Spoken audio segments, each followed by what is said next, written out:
বাণিজ্যের কাণ্ডারি বাংলায় দিশারি। এখানে ইতিমধ্যেই কয়েক লাখ কোটি টাকার প্রজেক্ট এসছে। দেউচা পাঁচমি থেকে সিমেন্টের হাব হয়ে গেছে, লেদার হাব হয়ে গেছে।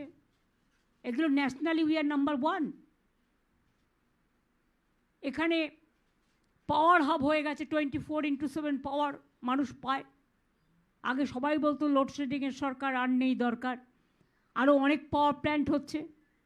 আর দেউচা পাঁচমি হয়ে গেলে আগামী 100 বছর পাওয়ারের কোনো ক্রাইসিস হবে না। আগামী 100 বছরের জন্য আমরা ছাত্র যৌবনকে, নতুন প্রজন্মকে এই উপহারটা দিয়ে দেবো। আর পাওয়ার যখন বাড়ে তখন পাওয়ারের দামটাও কমে, আর দামটা কমলে ইন্ডাস্ট্রির পথ আরও প্রশস্ত হয়। জঙ্গল সুন্দরী, কর্মনগরী, দেখুন রঘুনাথপুরে 72,000 কোটি টাকা বিনিয়োগ হচ্ছে।